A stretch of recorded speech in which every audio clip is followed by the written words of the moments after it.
ശുദ്ധിമതിയേ നിന്നുടെ പ്രാർത്ഥന ഞങ്ങളുടെ കൂടെ, നിൻ പ്രാർത്ഥനയെ നാഥൻ കേട്ട് പുണ്യം നൽകും. ദൈവതിരുനാമത്തിന് മഹത്വമുണ്ടാകട്ടെ. അനുഗ്രഹിക്കപ്പെട്ട വിശുദ്ധ സൂനോയോ നോമ്പിൻ്റെ നാളുകളിലൂടെ നാം കടന്നു വരുമ്പോൾ ദൈവിക സാന്നിധ്യത്തെ രുചിച്ചറിയുവാൻ ദൈവം നമുക്ക് നൽകിയിരിക്കുന്ന ഈ ഒരു അവസരത്തെ നമുക്ക് നന്ദിയോടെ സ്തുതിക്കാം, ദൈവത്തെ സ്തോത്രം ചെയ്യാം.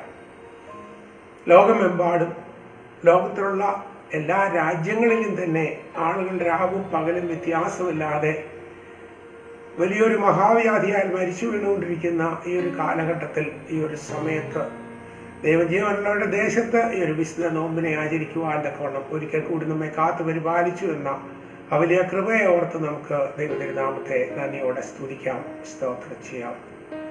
ദൈവമേതിന്റെ സന്നിധിയിലേക്ക് കടന്നു വരുമ്പോൾ ഞങ്ങളുടെ ഹൃദയ വിചാരങ്ങളെ ശോധന ചെയ്യുന്നവരായതിൻ്റെ സന്നിധിയിലാണ് ഞങ്ങൾ കടന്നു വന്നിരിക്കുന്നതെന്ന പൂർണ്ണ ബോധ്യത്തോടുകൂടി ഞങ്ങളുടെ ജീവിതത്തിൽ ഇന്നുവരെയും വന്നുപോയിട്ടുള്ള എല്ലാ തെറ്റുകളെയും കുറ്റങ്ങളെയും കഴുകി ശുദ്ധീകരിച്ച് ഒരിക്കൽ കൂടി വിശുദ്ധ മാതാവിന്റെ സ്വർഗാരോപണ പെരുന്നാളിലേക്ക് കടന്നു വരുവാനുള്ള യോഗ്യത നേടുന്നതിനാവശ്യമായ 15 ദിവസത്തെ നോമ്പുകളുടെ ദിവസങ്ങളിലൂടെ ഞങ്ങൾ കടന്നു വരുമ്പോൾ ദൈവമേ, ഏതെങ്കിലും പ്രത്യേക തരത്തിലുള്ള ഭക്ഷണത്തെ ഉപേക്ഷിക്കുന്നത് മാത്രമല്ല, ഞങ്ങളുടെ ഹൃദയത്തെ സ്വാധീനിച്ചിരിക്കുന്ന തിന്മയുടെ, ദുഷ്ടതയുടെ, പാപത്തിന്റെ ചിന്തകളെയും വിചാരങ്ങളെയും അവ നമ്മുടെ ഹൃദയത്തിൽ ഉണ്ടാക്കിയിരിക്കുന്നതായ പ്രയാസങ്ങളെയും പ്രശ്നങ്ങളെയും ഒക്കെയും ദൂരീകരിച്ചുകൊണ്ട് വിശുദ്ധ മാതാവിലേക്ക് കടന്നു വരിക, മാതാവിന്റെ മധ്യസ്ഥതയിലൂടെ യേശുവിന്റെ സന്നിധിയിലേക്ക് നമ്മെ സമർപ്പിക്കുക എന്ന വലിയ ലക്ഷ്യത്തോടെയാണ് ഈ വിശുദ്ധ നോമ്പുമായി നാം കടന്നു വന്നിരിക്കുന്ന പൂർണ്ണ ബോധ്യത്തോടെ ദൈവമേ, ഞങ്ങളെ തിരുസന്നിധിയിൽ സമർപ്പിക്കുന്നു. ജീവനുള്ളതും ജീവിപ്പിക്കുന്നതുമായ എൻ്റെ വിശുദ്ധ ശ്രീവായുടെ അടയാളത്താൽ നീ ഞങ്ങളെ മുദ്രകുത്തി സംരക്ഷിച്ചിട്ടുള്ളവരാകിയാൽ, ഞങ്ങളുടെ ഭവനങ്ങൾ ഓരോന്നും നിന്റെ വിശുദ്ധ ശ്രീവായാൽ മുദ്രകുത്തപ്പെട്ട് സംരക്ഷിക്കപ്പെട്ടിട്ടുള്ളവയാകിയാൽ, ആ ഭവനങ്ങളിൽ നിന്നും മാരകമായ രോഗത്തെയും മരണത്തെയും മാറ്റി നിർത്തുവാൻ, നീക്കി നിർത്തുവാൻ ദൈവമേ നീ മതിയായവനാണെന്ന പരിപൂർണ ബോധ്യത്തോടുകൂടി ഈ സമയം നിന്റെ സന്നിധിയിലേക്ക് ഞങ്ങൾ കടന്നു വരുന്നു. ഞങ്ങളെയും ഞങ്ങൾക്കുള്ള സകലതിനെയും ഞങ്ങൾക്ക് നീ ഉദരഫലമായി നൽകി ദാനങ്ങളായിരിക്കും ഞങ്ങളുടെ പിഞ്ചു പൈതങ്ങളെയും നിന്റെ തിരുസന്നിധിയിൽ സമർപ്പിച്ചുകൊണ്ട് നാഥ, വിശുദ്ധ വാങ്ങിപ്പ് പെരുന്നാളിൻ്റെ ഓർമ്മയ്ക്ക് മുമ്പിൽ നിന്റെ തിരുവചനം ധ്യാനിക്കുവാൻ നീ നൽകിയിരിക്കുന്ന ഈ അവസരത്തെ നന്ദിയോടെ ഓർത്തുകൊണ്ട് സ്തുതിച്ചുകൊണ്ട് അല്പസമയമായിരിക്കട്ടെ ഞാൻ നിങ്ങളോട് സംസാരിച്ചിരിക്കുന്ന വചനത്താൽ നിങ്ങൾ വിശുദ്ധീകരിക്കപ്പെട്ടിരിക്കുന്നുവെന്ന് നീ തന്നെ ഞങ്ങളോട് കൽപ്പിച്ചതിൻ്റെ പ്രകാരം ദൈവമേ, ഞങ്ങളുടെ വചന ശുശ്രൂഷയിലൂടെ ശുദ്ധീകരിക്കപ്പെട്ടവരായി തീരുവാൻ, നിന്റെ സന്നിധിയിലേക്ക് ചേരുമ്പോൾ കറയും കളങ്കമില്ലാത്തവരായി കാണപ്പെടുവാൻ തക്കവണ്ണം നാഥ നീ ഞങ്ങളെ സഹായിക്കുകയും അനുഗ്രഹിക്കുകയും ചെയ്യണമേ എന്ന് പ്രാർത്ഥിക്കുന്നു. ഇത് കേട്ടുകൊണ്ടിരിക്കുന്ന എല്ലാ മക്കളെയും, ഇതിൽ പങ്കെടുത്ത ശുശ്രൂഷകരെ ഓരോരുത്തരെയും എൻ്റെ നാഥൻ്റെ വലിയ കൃപയ്ക്ക് മുമ്പിൽ സമർപ്പിക്കുന്നു. ദൈവമേ, മാരകമായ വിപത്തിൽ നിന്ന് ഞങ്ങളെയും ഞങ്ങളുടെ കുടുംബങ്ങളെയും അവിടുന്ന് കാത്തു പരിപാലിച്ചതിനാൽ സ്തോത്രം ചെയ്യുന്നു. തുടർന്നും നിന്റെ പരിപാലനത്തിങ്കൽ ഞങ്ങൾ സുരക്ഷിത ബോധ്യത്തോടുകൂടി ഞങ്ങൾ അല്പസമയം നിന്റെ വചനത്തിങ്കലായിരിക്കട്ടെ. അവിടുന്ന് കൃപയോടെ കാത്തു പരിപാലിക്കണമേ. സർവ്വബോധ നന്മകളെ ഓർത്ത് നന്ദിയോടെ സ്തുതിക്കുന്നു. ഞങ്ങൾക്ക് വേണ്ടി കാൽവരിയുടെ ഉന്നതങ്ങളിൽ യാഗമായ യേശുവിൻ്റെ നാമത്തിലും അവനെ പ്രസവിച്ച വിശുദ്ധ മാതാവിൻ്റെ മധ്യസ്ഥയിലും സകല വിശുദ്ധന്മാരുടെയും ശുദ്ധിമതികളുടെയും വിശുദ്ധ മോറാൻമാർ ഇഗ്നാത്യോസ് ഏലിയാസ് സിരിയൻ പാത്രിക്കീസ് ബാവായുടെയും എൽദോമാർ ബസേലിയോസ് ബാവാദിൻ മനുഷ്യൻ്റെയും മധ്യസ്ഥ പ്രാർത്ഥനകളാലും തന്നെ ആമേൻ. ദൈവതിരുനാമത്തിന് മഹത്വമുണ്ടാകട്ടെ. ഒരിക്കൽ കൂടി ദൈവത്തിൻ്റെ ജീവനുള്ള വചനങ്ങളുമായി ദൈവമക്കളായ നമുക്ക് ഒരിക്കൽ കൂടി ദൈവസന്നിധിയിലേക്ക് കടന്നു വരുവാൻ തക്കവണ്ണം ദൈവം നൽകിയ വലിയ കൃപയെ ഓർത്ത് നമുക്ക് ദൈവത്തെ നന്ദിയോടെ സ്തുതിക്കാം, സ്തോത്രം ചെയ്യാം.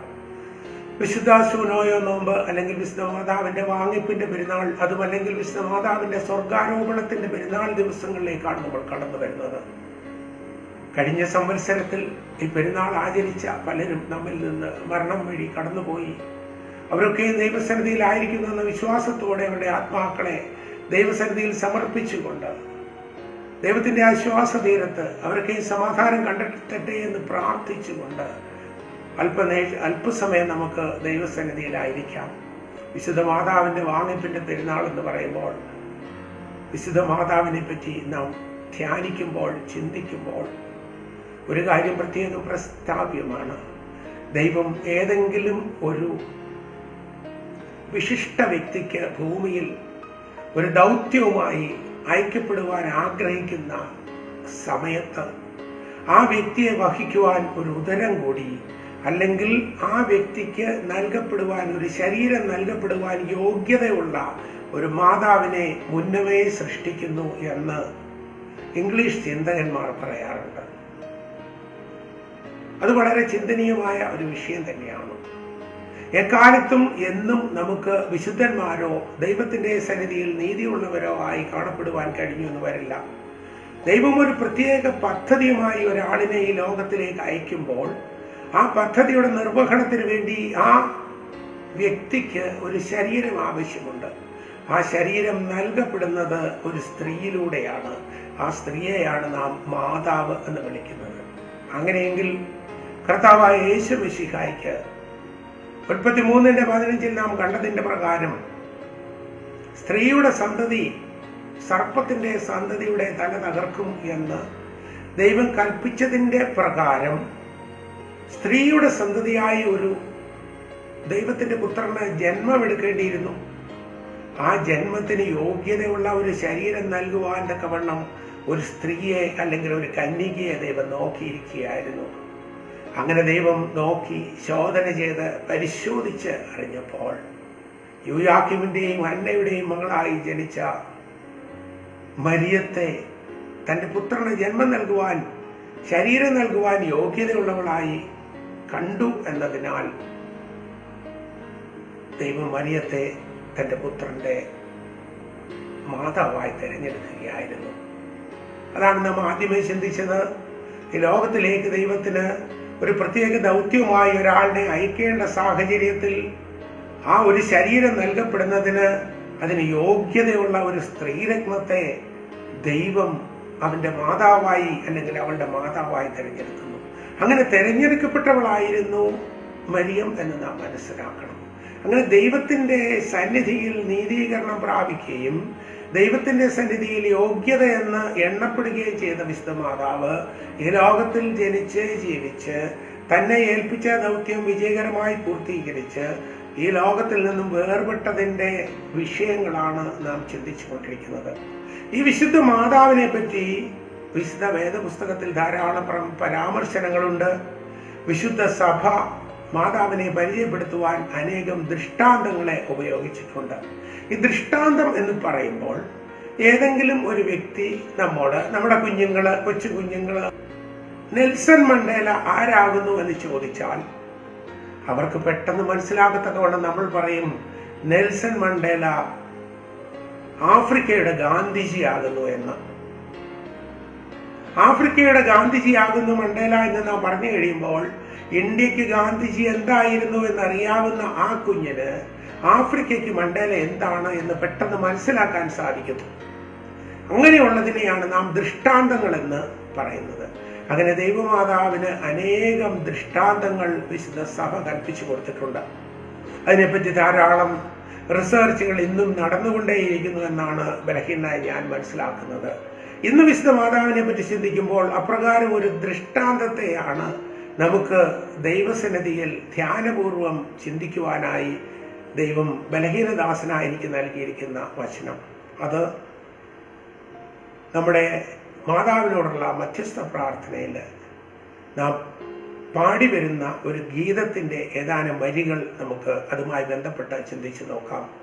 മന്നാ നിക്ഷേപിത ചേപ്പും താളിർത്തോരഹറോൻ തൻ വടിയും ഉൾക്കൊണ്ടൊരു നിയമപ്പെട്ടി ശ്ലേമോൻ തന്നോറുമാലുമിവ നിൻ സാമ്യം ദൈവജനനി അസ്പഷ്ടം നിബിയന്മാരും സസ്പഷ്ടം ശ്ലീഹന്മാരും നിൻ സുതരഹസ്യം കാണിപ്പൂ. ഇതൊരു സാദൃശ്യമാണ് അല്ലെങ്കിൽ ദൃഷ്ടാന്തമാണ്. എന്താണ് ആ ഗീതം പറയുന്നത്? മന്ന നിക്ഷേപിക്കപ്പെട്ട ചെപ്പ് ഇരിക്കുന്നതും അഹ്റോന്റെ തളിർത്ത വടി നിക്ഷേപിക്കപ്പെട്ടതും ദൈവം മോശയിലൂടെ നൽകിയ കൽപ്പനകൾ സൂക്ഷിച്ചിരിക്കുന്നതുമായ സാക്ഷ്യപേടകമേ, മാതാവേ, നിന്നോട് ഞങ്ങൾ അതിനെ സാദൃശ്യപ്പെടുത്തിയിരിക്കുന്നു. ആ സാക്ഷ്യപേടകത്തോട് മാതാവിനെ സാദൃശ്യപ്പെടുത്തിയിരിക്കുന്നു എന്ന് പറയുമ്പോൾ, സാക്ഷ്യപേടകത്തെ പറ്റി ഒരല്പം ചിന്തിക്കുമ്പോൾ മാതാവിന്റെ പ്രത്യേകത അതുമായി നമുക്ക് ചേർത്ത് വെച്ച് മനസ്സിലാക്കേണ്ടിയിരിക്കുന്നു, ധ്യാനിക്കേണ്ടിയിരിക്കുന്നു. ധ്യാനപൂർവം ഓരോ വിഷയങ്ങളെ നാം ചിന്തിക്കണം. മന്ന നിക്ഷേപിക്കപ്പെട്ടത്, അഹ്റോന്റെ തളിർത്ത വടിയുള്ളത്, ദൈവത്തിന്റെ കൽപ്പനകൾ ഇരിക്കുന്നത്, മൂന്നും ഇരിക്കുന്ന ഒരു പേടകം, അതിനെയാണ് സാക്ഷ്യപേടകം അല്ലെങ്കിൽ ദൈവത്തിന്റെ നിയമപ്പെട്ടകം എന്ന് പറയുന്നത്. ഈ ദൈവത്തിന്റെ നിയമപ്പെട്ടകം ദൈവം കൽപ്പിച്ചിട്ട് നിർമ്മിക്കപ്പെട്ടതാണ്.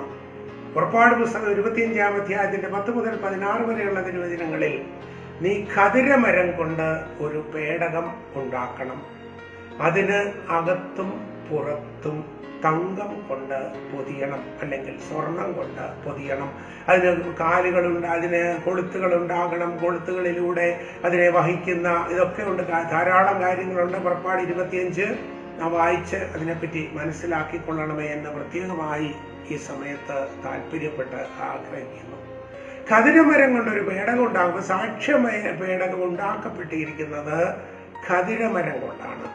2.5 മുഴം നീളവും 1.5 മുഴം വീതിയും 1.5 മുഴം ഉയരവും അതിന് ഉണ്ടായിരിക്കണം എന്നാണ് പറയുന്നത്. നിർമ്മിക്കുന്നതിന് വേണ്ടി ദൈവം പ്രത്യേകിച്ച് ഒരാളിനെ തിരഞ്ഞെടുത്തിട്ടുണ്ട് എന്നും നമുക്ക് കാണാൻ സാധിക്കുന്നു. പുറപ്പാട് പുസ്തകം 31-ാം അധ്യായത്തിന്റെ 1 മുതലുള്ള തിരുവചനങ്ങളിൽ, യഹൂദാ ഗോത്രത്തിൽപ്പെട്ട ഹൂറിന്റെ മകനായ ഊറിയുടെ മകനായ ബാസാസേലിനെ ഞാൻ ഇവയുടെ നിർമ്മിതിക്കായി തിരഞ്ഞെടുത്തിരിക്കുന്നു.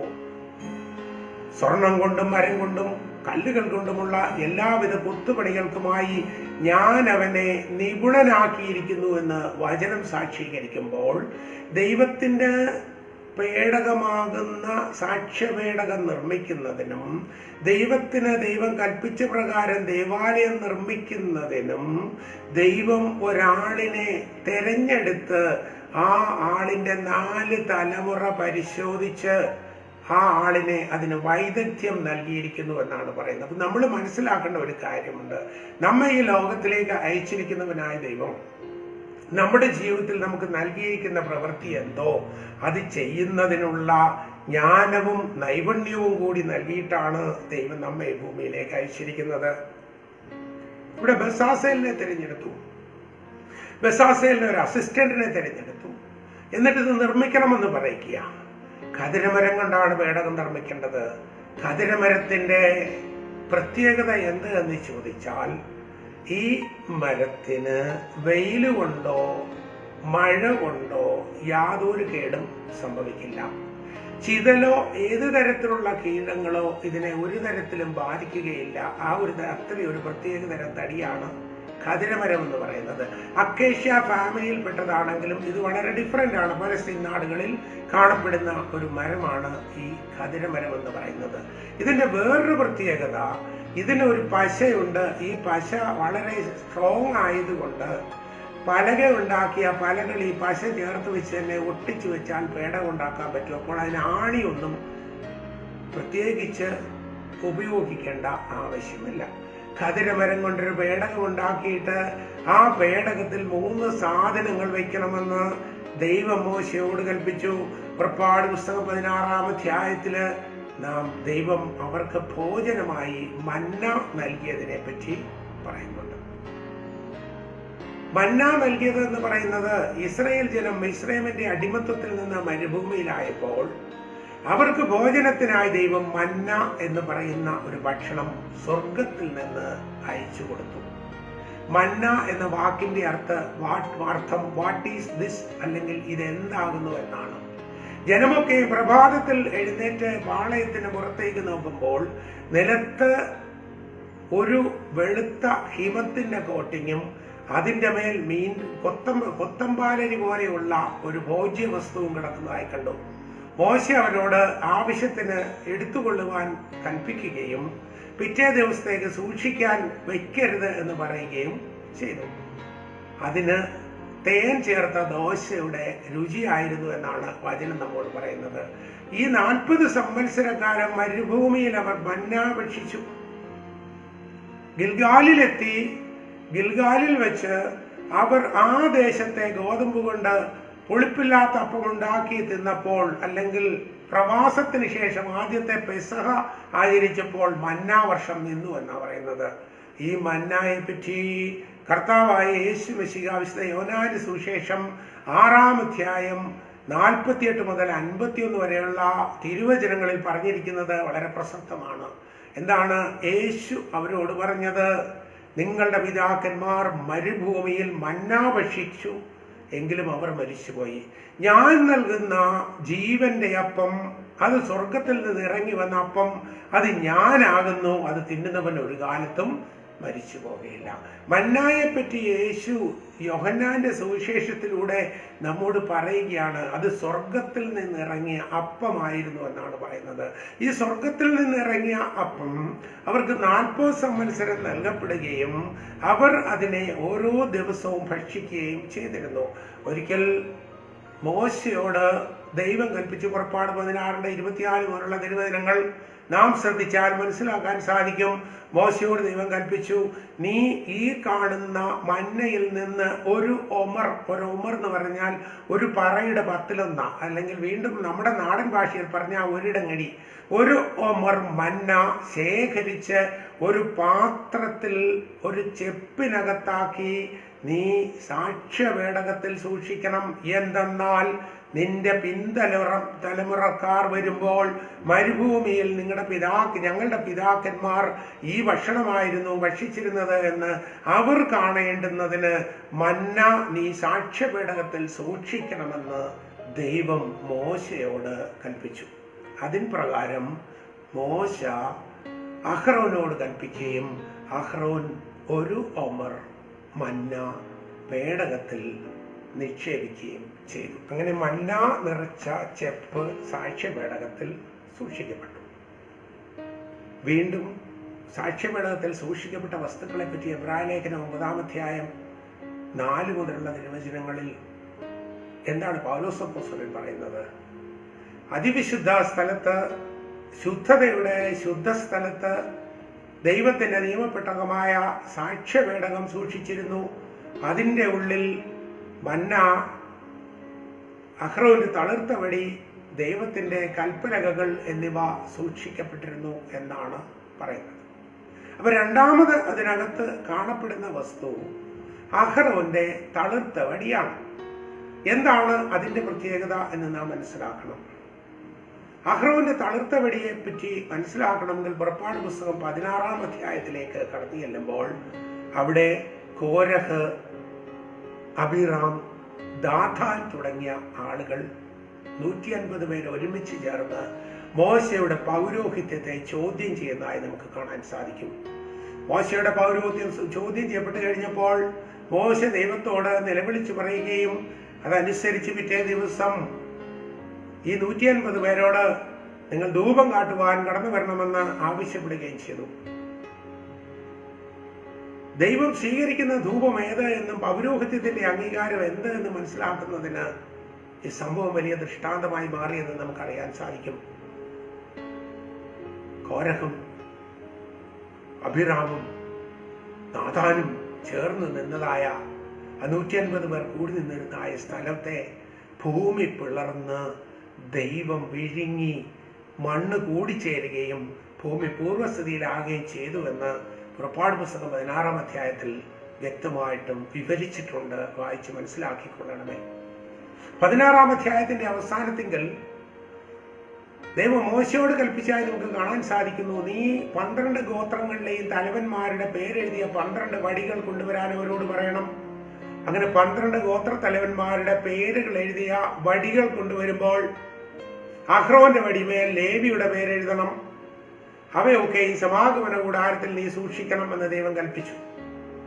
അപ്രകാരം ഈ 12 വടികൾ സമാഗമന കൂടാരത്തിൽ സൂക്ഷിക്കുകയും പിറ്റേ ദിവസം നോക്കുമ്പോൾ അതിൽ അഹ്റോന്റെ വടി തളിർത്ത് പൂത്ത് ബദാം കായ്ച്ചു നിൽക്കുന്നതായി കാണുകയും ചെയ്തു. ദൈവം മോശയോട് കൽപ്പിച്ചു, പൗരോഹിത്യം എന്നേക്കുമായി ഞാൻ അഹ്റോന്റെ സന്തതി പരമ്പരകൾക്ക് നൽകിയിരിക്കുന്നു എന്നതിന് അടയാളമായി ഈ തളിർത്ത വടിയെ നീ സാക്ഷ്യപേടകത്തിൽ സൂക്ഷിക്കണം എന്ന് കൽപ്പിച്ചതനുസരിച്ച് പൗരോഹിത്യത്തിന്റെ അടയാളമായി ദൈവം നൽകിയ തളിർത്ത വടി സാക്ഷ്യപേടകത്തിൽ മോശ സൂക്ഷിച്ചു എന്ന് നമുക്ക് വിശുദ്ധ ഗ്രന്ഥത്തിൽ പുറപ്പാട് പുസ്തകം 16-17 അധ്യായങ്ങളിലൂടെ വെളിവാക്കപ്പെടുന്നുണ്ട്. ഇനി അതിനകത്തുണ്ടായിരുന്ന മൂന്നാമത്തെ ഒരു വസ്തുവാണ് കൽപ്പനകൾ. ദൈവം മോശയ്ക്ക് 10 കൽപ്പന നൽകിയതിനെ ഒന്നും ഞാൻ വിവരിക്കേണ്ട ആവശ്യമല്ലല്ലോ. 40 രാവും 40 പകലും മോശ ദൈവത്തോടൊപ്പമായിരിക്കുകയും അതിനുശേഷം ദൈവം തന്റെ വിരൽ തുമ്പുകൊണ്ട് സീനായ് പർവ്വതത്തിന്റെ പാറമേൽ ദൈവത്തിന്റെ കൽപ്പനകളെ 2 പലകകളിലാക്കി എഴുതി നൽകി. അത് നമുക്ക് ഓരോരുത്തർക്കും അറിയാവുന്ന കാര്യമാണ്. ഒരു പലകയില് 4 കൽപ്പനകളും രണ്ടാമത്തെ പലകയില് 6 കൽപ്പനകളും ആയിരുന്നു. ഒന്നാമത്തെ പലകയിലെ 4 കൽപ്പനകൾ ദൈവവും മനുഷ്യനുമായുള്ള ബന്ധം എങ്ങനെയായിരിക്കണമെന്നും രണ്ടാമത്തെ പലകയിലെ 6 കൽപ്പനകൾ മനുഷ്യനും തമ്മിലുള്ള ബന്ധം എങ്ങനെയായിരിക്കണമെന്നും നിർവചിക്കപ്പെട്ടിട്ടുണ്ട്. അല്ലെങ്കിൽ ദൈവം തന്റെ വിരൽത്തുമ്പുകൊണ്ട് പാറമേൽ അഗ്നിയാൽ എഴുതി മോശയ്ക്ക് കൊടുത്തു. ഈ കൽപ്പനകളുമായി മോശ താഴേക്കിറങ്ങി വരുമ്പോൾ കണ്ട കാഴ്ച മോശയെ വല്ലാതെ ഭാരപ്പെടുത്തി. കാരണം അഹ്റോൻ നിർമ്മിച്ചു കൊടുത്ത കാളക്കുട്ടിക്ക് ചുറ്റും ഇസ്രായേൽ ജനം ഒന്നാകെ നൃത്തം ചെയ്ത് അതിനെ ആരാധിക്കുകയായിരുന്നു ചെയ്തത്. മോശ തന്റെ കയ്യിലിരുന്ന കൽപ്പനകൾ ആ കാളക്കുട്ടിയുടെ മേൽ എറിഞ്ഞു കളഞ്ഞു. അത് ഉടഞ്ഞുപോയി. അവിടെ തീയുണ്ടായി. ആ ചാരം വെള്ളത്തിൽ കലക്കി മോശ ഇസ്രായേൽ ജനത്തിൽ ശേഷിച്ചിരുന്നവരെ കുടിപ്പിച്ചു എന്നാണ് വചനം നമ്മോട് സാക്ഷീകരിക്കുന്നത്. വീണ്ടും ആവർത്തന പുസ്തകം 10-ാം അധ്യായത്തിന്റെ 4 മുതലുള്ള തിരുവചനങ്ങളിൽ ദൈവം മോശയോട് കൽപ്പിച്ചു, നീ വീണ്ടും ഞാൻ നിനക്ക് തന്നതുപോലെ 2 കൽപ്പലകകൾ ചെത്തിയെടുത്തുകൊണ്ട് മലമുകളിൽ കയറി വരിക. ഇവിടെ നമ്മൾ മനസ്സിലാക്കേണ്ട ഒരു കാര്യമുണ്ട്. ആദ്യം കൽപ്പനകൾ ദൈവം തന്റെ കരം കൊണ്ട് തന്റെ വിരൽ തുമ്പുകൊണ്ട് സീനായ് മലയുടെ പാറയിൽ എഴുതി വെട്ടിയെടുത്ത് മോശയ്ക്ക് കൊടുത്തു. അത് മനുഷ്യന്റെ അകൃത്യത്താൽ നശിപ്പിക്കപ്പെട്ടപ്പോൾ ദൈവം മോശയോട് പറഞ്ഞു, നീ അതുപോലെ 2 കൽപ്പലകകൾ വെട്ടിയെടുത്തുകൊണ്ട് മല കയറി വരാൻ പറഞ്ഞു. എന്തുകൊണ്ടാണ്? സീനായ് മലയിലെ പാറ തീർന്നു പോയിട്ടാണോ ഇത് വെട്ടിയെടുത്തുകൊണ്ട് തിരിച്ചു മലയിൽ കയറി ചെല്ലാൻ ദൈവം പറഞ്ഞത്? നാം ഒരു നിമിഷം ചിന്തിക്കണം. വിശുദ്ധ നോമ്പിന്റെ നാളുകളിലൂടെ നാം കടന്നു പോകുമ്പോൾ ഒരു നിമിഷം നമ്മൾ ആലോചിക്കണം, നാം ചിന്തിക്കണം, മനസ്സിലാക്കണം എന്താണ് ഇവിടെ സംഭവിച്ചിരിക്കുന്നത്. ഒരിക്കലായി ദൈവം നമ്മുടെ ജനനത്തിങ്കൽ വിശുദ്ധ മാമോദീസായിലൂടെ നമുക്ക് നൽകുന്നതായ പരിശുദ്ധാത്മാവിലൂടെ നമ്മുടെ കല്ലുപോലെയായിരുന്ന ഹൃദയത്തെ മാംസളമായ പലകകളാക്കി അതിൽ ദൈവത്തിന്റെ വചനത്തെ ദൈവം എഴുതി. ഒരിക്കൽ ദൈവം നമുക്കായിട്ട് ദൈവമായിട്ട് അത് ചെയ്തു തന്നു. എന്നാൽ മനുഷ്യൻ തന്റെ അകൃത്യത്തിലും പാപത്തിലും ജീവിക്കുമ്പോൾ ഈ കൽപ്പലകകൾ നഷ്ടപ്പെട്ടു പോവുകയും അത് നമ്മുടെ ഹൃദയത്തിൽ നിന്ന് മാഞ്ഞു പോവുകയും ചെയ്യുന്നു എന്നതുകൊണ്ട് വീണ്ടും അതിൽ എഴുതപ്പെടണമെന്ന് നാം ആഗ്രഹിക്കുന്നെങ്കിൽ ചെത്തിയെടുത്ത കല്ലുമായി നാം ദൈവത്തിന്റെ സന്നിധിയിലേക്ക് കടന്നു ചെല്ലണം. എന്താണ് ചെത്തിയെടുത്ത കല്ലിന്റെ പ്രത്യേകത? ഒരുക്കപ്പെട്ട ഹൃദയവുമായി ദൈവത്തിന്റെ സന്നിധിയിലേക്ക് കടന്നു ചെല്ലണം. എങ്ങനെയാണ് നമ്മുടെ ഹൃദയങ്ങൾ ഒരുക്കപ്പെടുന്നത്? 51-ാം മസ്മൂറ നമസ്കാരങ്ങളിലും ശുശ്രൂഷകളിലും ഉദാശകളിലും വായിക്കുന്നുണ്ടല്ലോ. ദൈവമേ, നിന്റെ ദയയ്ക്ക് തക്കവണ്ണം എന്നോട് കൃപയുണ്ടാകണമേ. നിന്റെ കരുണയുടെ ബഹുത്വപ്രകാരം എന്റെ പാപങ്ങളെ മായിച്ചു കളയണമേ. അതേ, നമ്മുടെ ഹൃദയത്തിലും ദൈവത്തിന്റെ പുസ്തകത്തിലും ഒരേ സമയത്ത് ദൈവം എഴുതിയിരിക്കുന്നതായ നമ്മുടെ പാപങ്ങളെ മായിച്ചു കളയുവാൻ കുഞ്ഞാടിന്റെ രക്തത്താൽ അല്ലാതെ മറ്റൊന്നിനാലും സാധ്യമല്ല. ഈ ലോകത്തിൽ കുഞ്ഞാടിന്റെ രക്തം കൊണ്ട് മാത്രമേ ദൈവത്തിന്റെ പുസ്തകത്തിൽ എഴുതിയിരിക്കുന്നതായ നമ്മുടെ പാപങ്ങളെ മായ്ച്ചു കളയാൻ സാധിക്കുകയുള്ളൂ. ഇവിടെ നിന്നുകൊണ്ട് വെളിപ്പാട് പുസ്തകം 5-ാം അധ്യായത്തിലേക്ക് നമ്മൾ കടന്നു ചെല്ലുമ്പോൾ അതിന്റെ 6-ാമത്തെ തിരുവചനത്തിൽ അവിടെ അറുക്കപ്പെട്ട കുഞ്ഞാടിനെ നമുക്ക് കാണാൻ സാധിക്കും. ഞാൻ നേരത്തെ നിങ്ങളോട് പറഞ്ഞിട്ടുള്ളതാണ്, എങ്കിലും ഒന്നുകൂടി ഓർമ്മിപ്പിക്കുകയാണ്. മുറിവുകളേറ്റ ഒരു കുഞ്ഞാട്. ഈ കുഞ്ഞാടിന് 7 കൊമ്പുകളുണ്ട്. 7 കൊമ്പുകളിൽ ലോകത്തിന്റെ നാനാഭാഗങ്ങളിലേക്കും വ്യാപരിച്ചു കൊണ്ടിരിക്കുന്ന ദൈവത്തിന്റെ 7 ആത്മാക്കളായ 7 കണ്ണുകളുണ്ട്. എന്നെ കേൾക്കുന്ന പ്രിയ ദൈവജനമേ, തൊഴുകയോടെ നിങ്ങളെ ഓർമ്മിപ്പിക്കട്ടെ, ദൈവത്തിന്റെ പരിശുദ്ധാത്മാവെന്ന ദാനം നമുക്ക് ലഭ്യമാകുമ്പോൾ ആ ദാനത്തിലൂടെ നാം ലഭിച്ചിരിക്കുന്ന ജ്ഞാനം, വിവേകം, ആലോചന തുടങ്ങിയ ദൈവത്തിന്റെ 7 ആത്മാക്കളൂടെ നമുക്ക് ലഭിച്ചു.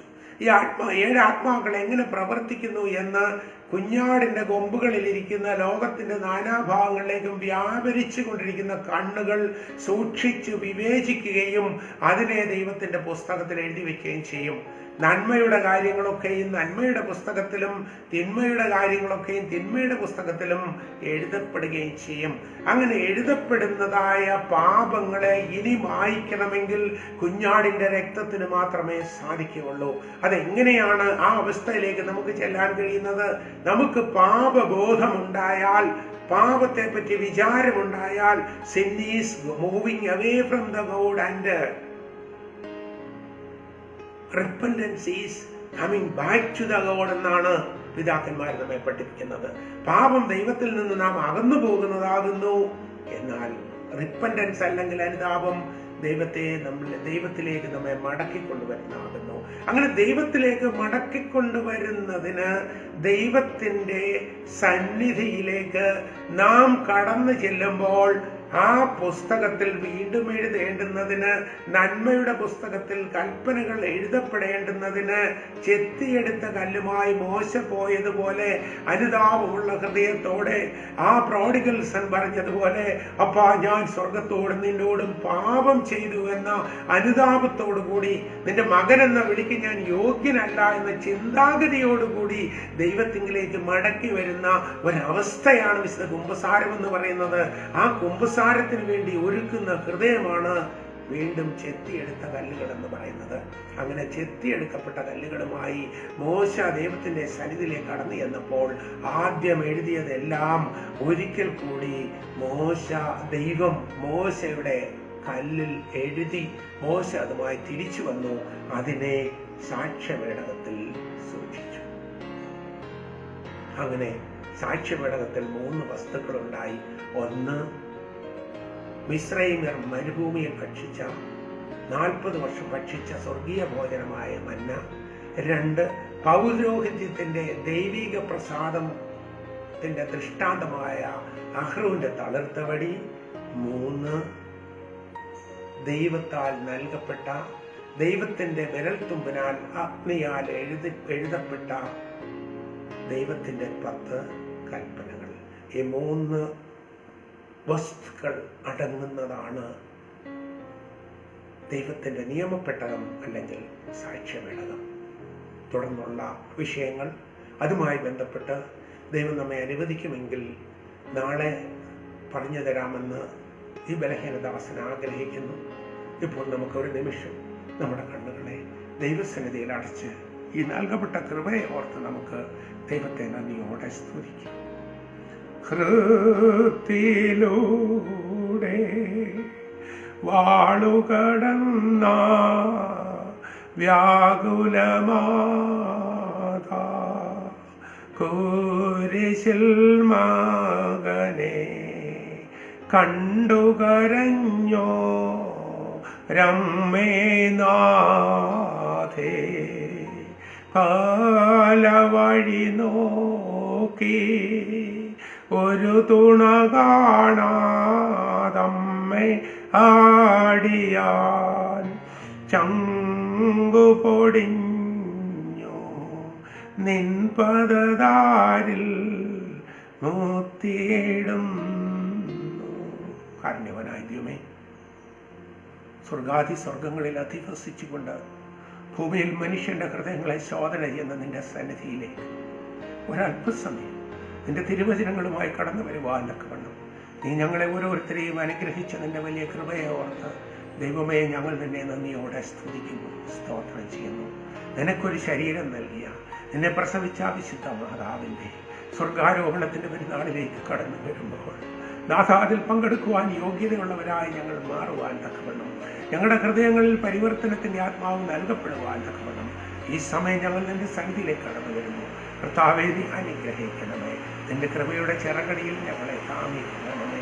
ഇതിൻ്റെ ജനത്തെയും ഇത് കേട്ടുകൊണ്ടിരിക്കുന്ന എല്ലാവരെയും, ലോകമെമ്പാടുമുള്ള എല്ലാ ക്രിസ്തീയ വിഭാഗങ്ങളെയും സകല ജനത്തെയും തിരുസന്നിധിയിൽ സമർപ്പിക്കുന്നു. നിന്റെ അമ്മയുടെ മധ്യസ്ഥ പ്രാർത്ഥനയാൽ ഇതിൻ്റെ മക്കൾക്ക് സ്നേഹവും സമാധാനവും സന്തോഷവും ലഭിക്കുവാനും ഈ ലോകത്തെ വ്യാപരിച്ചിരിക്കുന്ന വലിയ രോഗത്തിൽ നിന്ന് വിടുവിക്കപ്പെടുവാനും ദൈവമേ, നിന്റെ മാതാവിൻ്റെ മധ്യസ്ഥ പ്രാർത്ഥനയാൽ നീ ഞങ്ങളെ സഹായിക്കണമേ. എല്ലാവിധ നന്മകളെ ഓർത്ത് നന്ദിയോടെ ശ്രമിക്കുന്നു.